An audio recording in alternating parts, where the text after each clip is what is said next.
Ted, we're going to continue the story of your time in the WWF New Generation era as a manager. We're talking about Royal Rumble 1995. Nah. There was an awful lot going on during this period. Cannot wait to get into it.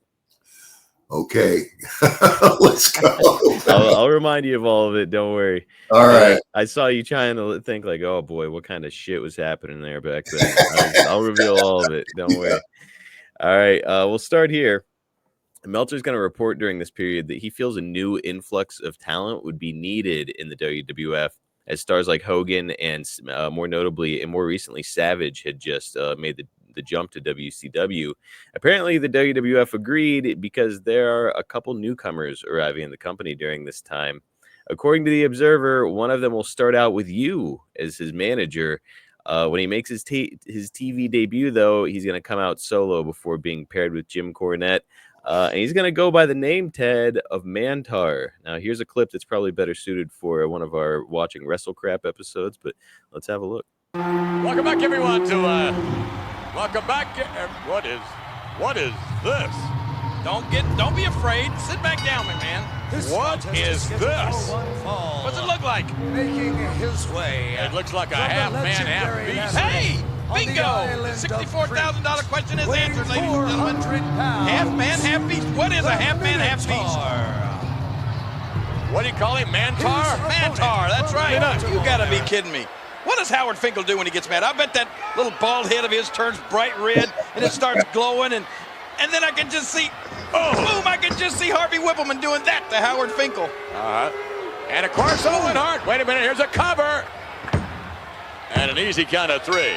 An impressive first outing for Mantaur. So, Ted, you managed that guy, I think maybe on like one house show, maybe 2 house shows, something like that. And then they were like, okay, maybe it doesn't quite fit with Ted DiBiase. What do you think of Mantaur? Do I have to?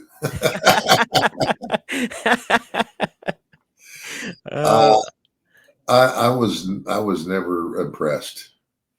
I really wasn't. It's kind of like, I mean, and even like, him wearing that silly, monster, whatever that thing was, to the ring. I mean, it's kind of like, I know that we want to attract and a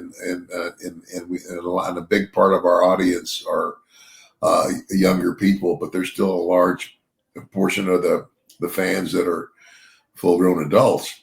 Mm-hmm. And, I mean, I'm just sorry. I think if you even asked Vince about Mantaur today, he'd say, "Oops."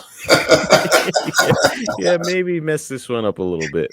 yeah. I just, I don't know. It just wasn't there for me at all.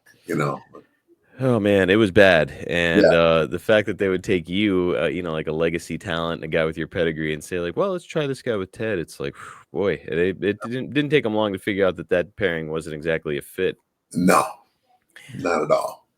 Well, there's another one that we're gonna watch right now. Another interesting debut. Sorry to do it to you, brother. We've got to check this out though. This guy first appeared at live events under the name of Spellbinder during this time, before eventually being renamed as Fantasio, I think, or Fantasio. I don't know. Well, let's watch the clip and see how he's introduced. The first time we've seen. Oh! Wow, did you see that? He turned that candle into a walking stick. Very nice. Fantasio making his way to the ring. His debut. He's going to be taking on Tony DeVito here this week on WWF Wrestling Challenge. No relation to Danny DeVito? We don't think. I don't think so. He does resemble Rhea Perlman somewhat, but that's another story. Wait a minute here. Did I see what I thought I saw? Smoke came right out of his hat there.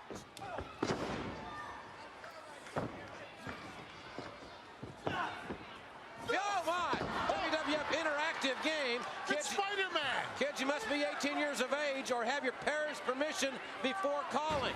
Hey, this guy.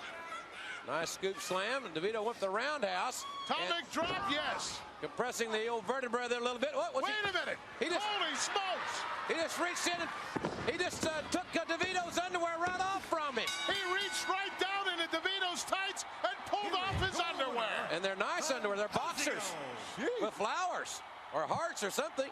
Holy man! Oh, look out! That's Hebner's underwear. Well, I think. And they're striped. They match his shirt. At least he's returning them to him. All right, so Fantasio is removing other guys' underwear in the ring. Apparently, that's his finish because he pinned the guy after he removed his underwear. I don't know. Removing underwear from another guy in the ring feels like more like a gold dust thing to me. What do you think?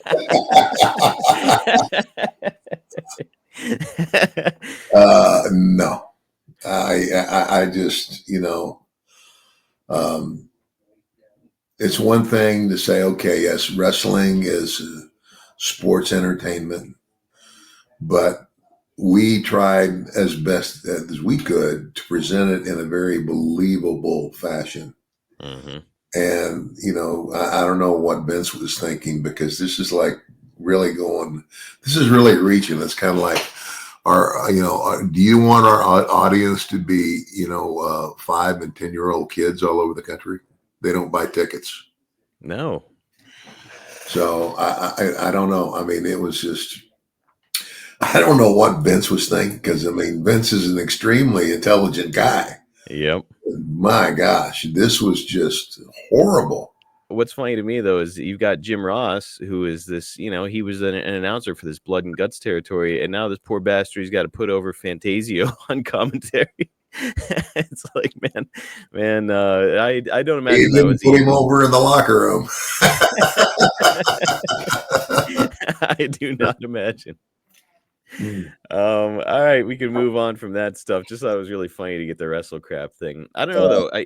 I do have to ask, though, Ted, there was silly stuff during your period as an active wrestler. Of course, every era of wrestling had their fair share of some silly stuff, but the good always outweighed the bad in your era. What do you think happened in the mid-90s that shifted the WWF's creative to such weird, silly ideas? Do you think it was the whole steroid thing?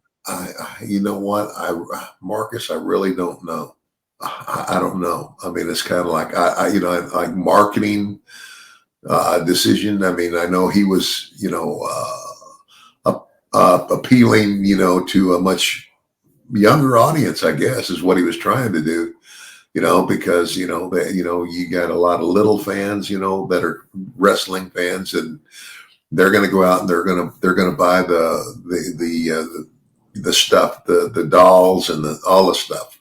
Ted, I'm with you. The way that the Vince was positioning wrestling during this time, kind of uncharacteristic of the way that he had been positioning it over the years, where it's like, yes, some big cartoonish characters, but at least a lot of the stuff was believable. Again, I'm going to get roasted in the comments because people are going to say, like, well, what about the Warrior, getting voodoo done to him by Papa Shango and all that stuff? Like, yes, there was still some cheesy stuff going on during Ted's era, but yeah. I would say that the believable stuff was a lot more present.